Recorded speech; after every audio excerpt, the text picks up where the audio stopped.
What's up, y'all? It's me, Tasha C. And I know I'm a couple days late. You know, some life happens. No big thing. But I do remember I did actually see Tuesday night. I did see the Have and Have Nots finale. Season finale. I'm glad we don't have to wait like scandal. And wait, so many months. We're only waiting till May. And heck, it's already damn near the end of March, y'all. I hope y'all, y'all have nice weeks so far. Whether y'all had snow after having a couple days warm like we had up here and stuff. So let's get into it. Like I said, shout out to my YouTube fam and my old new subscribers. You like what you see? Click the subscribe button somewhere down here. And if you like and share and stuff good and stuff like that. But anyway, y'all, let's get into what I remember. I ain't gonna lie. I know it's supposed to build up for the next season, season finale, part 2, 3, whatever. But it was some stuff going on. So, but I can say here was a twist. I did think that Hannah was arrested by the criers because they want to make sure her ass, because remember Detective Byron, is it close to Byron, like Medea's family, but that Brian, Tiana tells care Brian and Brian, you get what I'm saying, y'all. So anyway, Byron did tell, I think, Lord, y'all, it's so close, but did tell them about, say, the darn thing that she did say something, because she talked to Byron. He wanted to see how she was doing, and she said she did admit that she told the police and stuff like that, that the local police, that Y was the one who did it. Of course, she did confused, and turned out it was bitch ass Tony who's worried about his kidneys and stuff, and he got his lawyer, and they're sitting here like trying to bench warrant, because they're trying to accuse her, and that's why she's in there, that she moved his body.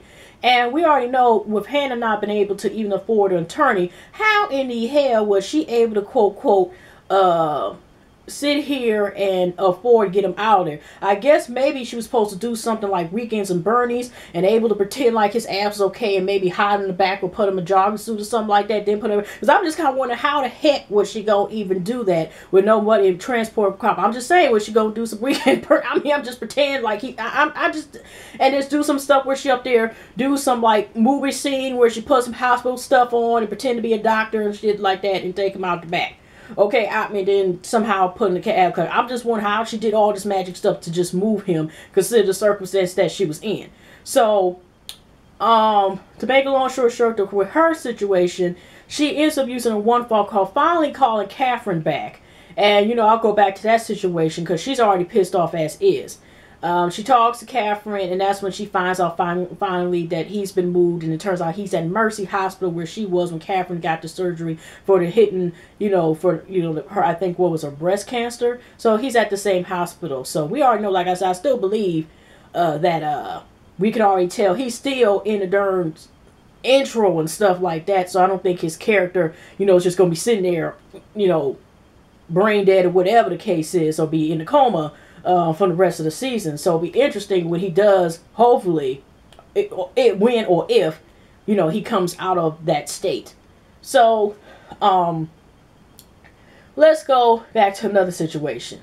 Now, like I said, it's a monkey wrench. Now, let's get this out the way. Now, we already had before they went to the campaign office, whatnot. We already know it looked like Maggie coming out looking at David like sexual chocolate and stuff. That's one thing to point out as well, okay?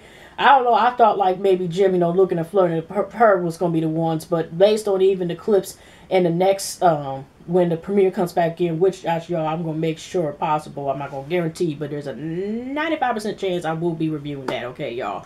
Since I'm caught on. So, but anyways, y'all. And I thought Jim and her might possibly, she might talk all that smack and trapping the cop. But then look, who knows with this David thing, right? So, anyways,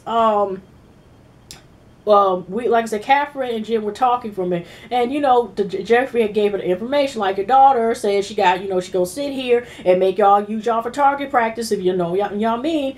And of course, Catherine, of course, is thinking that, of course, that number 9, also known as Candy for short, if you're nasty, compared to her, she is sitting, she's sitting here thinking like, because Amanda, and we already know Candy's trying to get her, her fees from her and try to make sure Amanda still, is able to sue for the state. But I mean, she ain't even in the right mind to even do anything past read a book by herself. The girl's up there mad. I mean, not to make fun of Milton Ellis, but I'm just saying she's not really capable of doing stuff because she's not in the right state of mind. Okay, she's just walking free, and she really does need help. Okay, and that's why she didn't want Jeffrey there too much longer either, because, of course, him being 3 credits away from, I don't know, having a master's or having a PhD or whatever. I think maybe it was a master's, but I mean, he almost there and knows a little bit more about psychology as far as that. So he knew about her, and she probably caught on like, you out of my plans, okay? I would be able to laugh by myself in peace.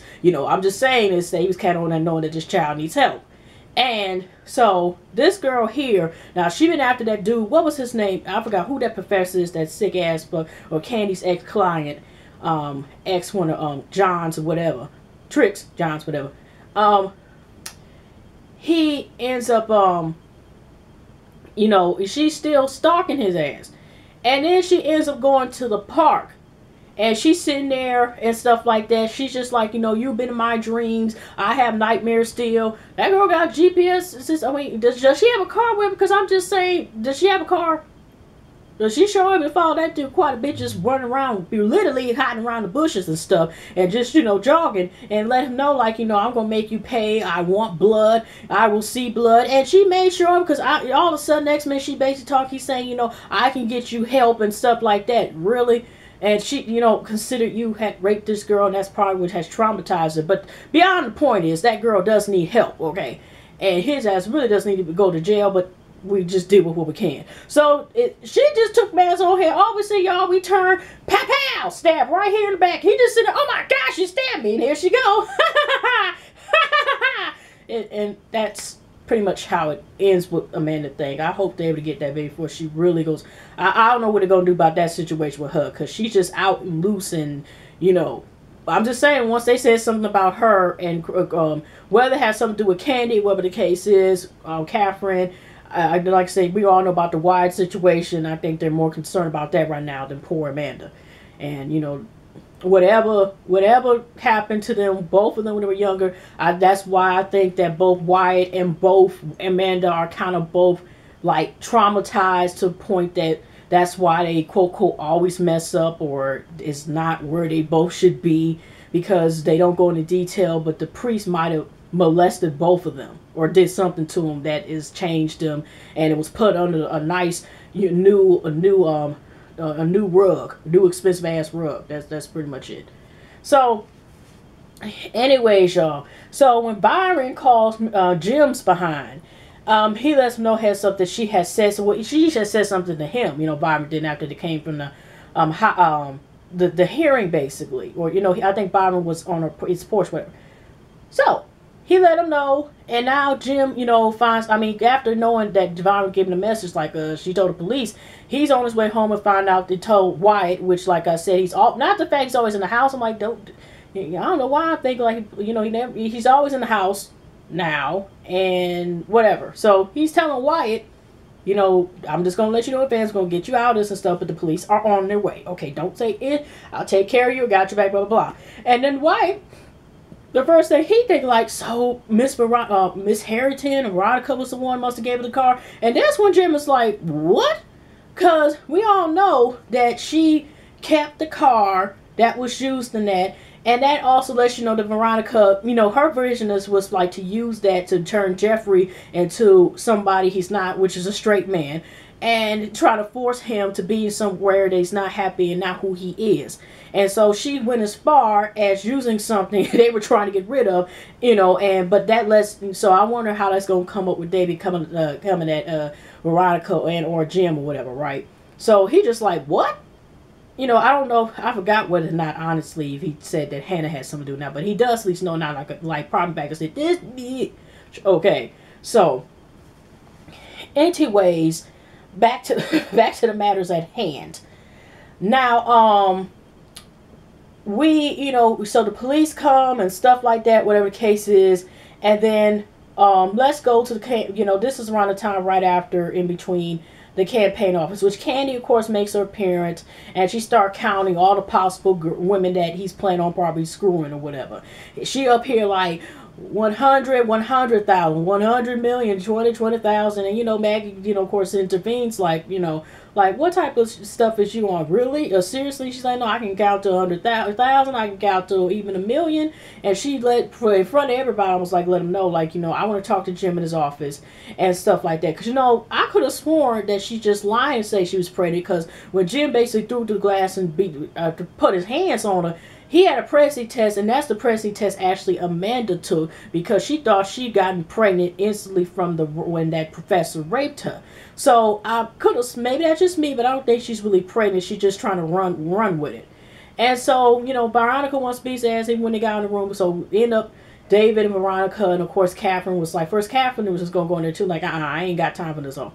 And then, so basically, Candy just running down to them, basically like, I have this man's, I have this baby on the way, I want this condo, I want $2 million, blah, blah, blah, and blah, blah, blah, and a condo and $2 million, and I'll be on my way, and stuff like that. And that's what she learned, supposedly, that her future, baby daddy, I think she had said in terms, I think that was what she said, so basically she's trying to blackmail them and let them know, like, Veronica, because Veronica was saying, I'm about to get this bitch, right? No words. She still, even because Catherine didn't want to do something to him, Kim just like, okay, I wish you would, I'll sue, go ahead, try me. So in the end is basically like, because I think Maggie wasn't there too for a second, but in the end, Jim, who was already decided he would put the work with the balloons, because after he got with Candy, he was pretending. Now, this was the ugly signs, y'all. He's like, after he let everybody leave the room, after she let her plea, and they, kind of went back and forth, but, how Candy is, letting like, whatever, and give you the middle finger. She sat there, and basically, Jim was like, I'll do anything, basically, I'll give you all, and meet me in the park. First of all, if y'all been meeting in hotels and stuff like that, whatever, beforehand, had your rendezvous or in the court, in his office and stuff like that, first it's a little bit weird. Number one, the park. Did he talk about at nighttime? Really? Candy, something was wrong with that anyway. Dark too? So she didn't click in with Candy. Maybe she has a lot going on mind because of the whole brother thing and all this other stuff. But I'm still not in my head. You just see me doing this. Yeah, I'm doing it for a reason. That was too many warning signs. She failed. She failed for the okie doke. It's kind of like, you dangling and you see a trap and you still go right into the trap. And the trap is obvious that's what happened. And so she plans on meeting him there. And, because she was even... But still, I don't think she's even interact with Amanda this episode, did she? But she up here thinking like she's going to get a certain fee for being around Amanda and stuff like that. And helping it out, so to speak. And Amanda's up there running loose. And she wants to see blood. We don't know if she wants to see more blood or what the heck's going on with her. So, anyways, also around that same time, the guy Jeffrey had met and started talking at a club and had someone to date, and he was trying to get involved with these kids that who were also thrown out or had problems because they dealt with because they were homeless, they were gay, gay, bisexual, transgender, transsexual, just had issues, and they had to deal with these issues of being sometimes disowned by their family. He doesn't like people like that who basically push their family away because of them being themselves, even if it's not normal to them, So it turns out he's like, he works as Maggie's assistant or something like that. So when he seen Jeffrey, the first thing he said was like, before even Veronica got a chance to hear it, he was like, oh, this is Jeffrey. And Veronica like, okay, basically like, who? How you know Jeffrey? I just figured, blah, blah, blah. And then something along the lines that came that he slipped and said something where, well, I know he drinks or something like that. Well, how do you know he drinks? Well, I just figured because we're the same age. And Veronica, someone was catching on, but she was able to brush off. Because, when he was saying hi, Jeffrey, she's like, oh, who are you? Type of thing. He just kind of like made it seem like, I don't know you, yo, behind, whatever, And, wasn't Maggie, yeah, where Maggie also, but they just played it cool, and I think Maggie was talking, I know Jeffrey and them ended up talking, and it was something on the lines, it's just, or he was talking to Maggie, he's just like, you know how to do this, blah, blah, blah, And I know the dude had let him know, like, okay, so, this is the mom. This is the one who put you through the hell that you were telling me about. And, Jeffrey's just like, no, she cool and blah, blah, blah, right? And so, anyways, then Maggie tried to suggest that this girl, and it was somebody who, like, shout out to my YouTube cousin Mike P, was like, she was looking creepy eyed and stuff like that. Because even Candy, I think, on the way, Candy was like, really?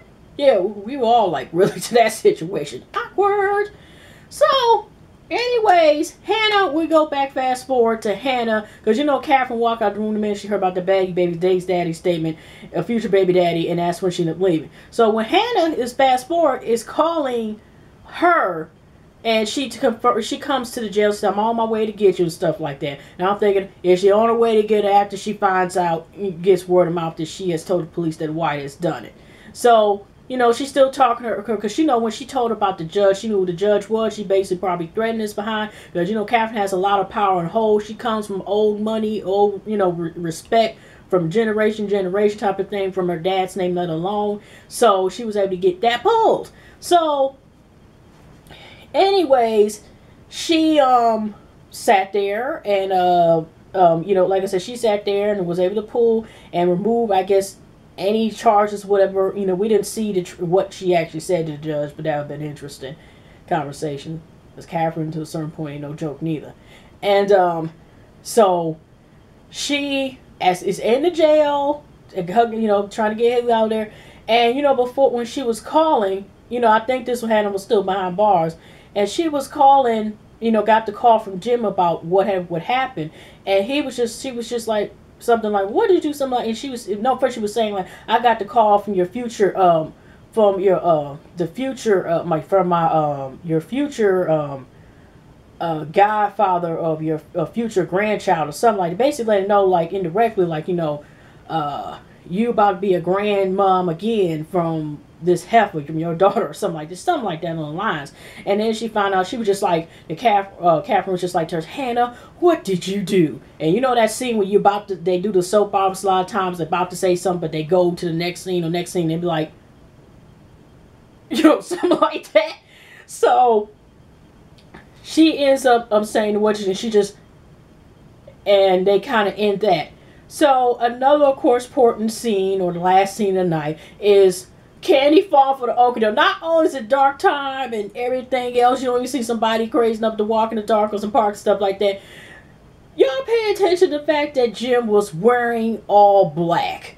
Something is wrong with that. Something's about to go down. It's about to be a killing. Or somebody's about to get smack. Something does not go right when you're wearing all black in the dark like that. And he just had on it just seemed like he had on a tire, biker, jacket. He got the turtleneck and everything. Just, black turtleneck, black everything, okay? Something didn't seem right. I don't care if it was lights around. So, the last part of the conversation was this. He's sitting here, they're talking, and he basically let her know, like, I want you, the commands is like, I basically want you to stay with my family, get rid of that child that you have, because he's basically like, he ain't trying to give her a command, because he tells her, like, stay away from his daughter, because, first she's like, no, I helped her, I'm technically her lawyer, I expect a fee, and you're gonna give me, I'll be straight anyway. But he's just like, stay with my daughter, stay with my house, and stay with this and that. And she's like, the only thing, no, everything else, I can just at the most stay with the house. So, she, all of a sudden, after the little, like I said, exchange, it's blah, blah, blah, and he just kissed whatever, thinking, like, because he was indirectly trying to give her a chance, like, if she would have just said, fine, I'll leave you alone, probably left there, I don't think he would have pulled him alone, so these big country-fed dudes to come out of nowhere, okay? So when he also kissed her, when she just said no, and then she still was trying to seduce him, and he also kissed her, so on cue, yeah, and the next minute you see these big dudes. They got, of course, the white cloth stuff to knock her out. And then, because let me look at my Rolex. And then all of a sudden, it pretty much goes to credits.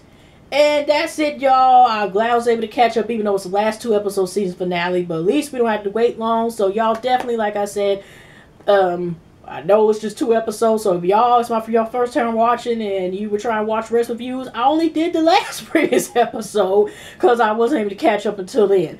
But I definitely will be back here in May, and that's my goal, full effect, and I'll be back reviewing season 2.2. Oh, or season 3. All right, y'all. I'll see y'all in the next one.